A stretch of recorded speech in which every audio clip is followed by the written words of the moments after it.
Eh bien bonjour, je suis Frédéric Boran et dans cette vidéo on va travailler sur une notion un peu particulière qui est la réflexivité.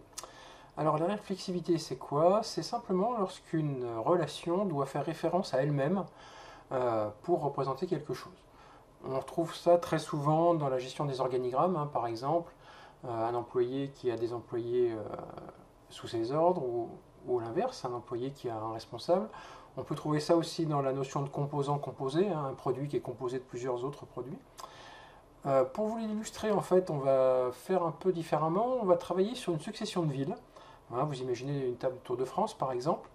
L'idée, là, c'est pour une ville donnée, on voudrait avoir la ville qui précède et la ville qui lui succède.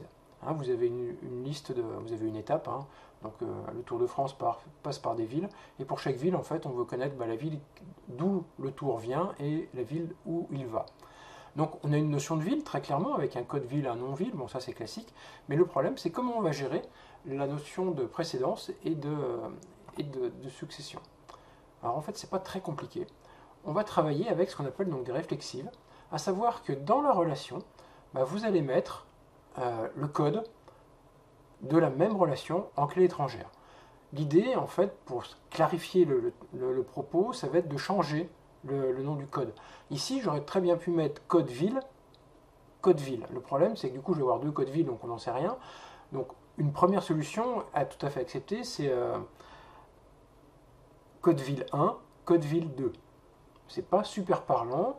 On peut très bien mettre aussi code ville suivante, code ville précédente. Là, j'ai carrément changé mon nom de code en mettant ville suivante, ville précédente, pour être hyper clair. D'accord, hein. On peut mettre un hashtag code ville suivante et hashtag code ville précédente, si vous voulez, mais c'est juste un peu long. L'idée, c'est que pour une ville, vous avez une clé étrangère qui fait référence à la ville suivante. Donc si on vient là, on aura la ville suivante. Et on a un hashtag ville précédente qui va nous permettre d'aller voir, d'aller trouver en fait quelle est la ville précédant cette ville-là.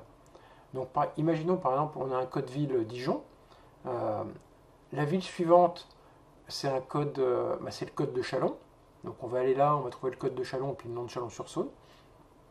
Et puis la ville précédente, je ne sais pas, moi au-dessus il y a Auxerre par exemple.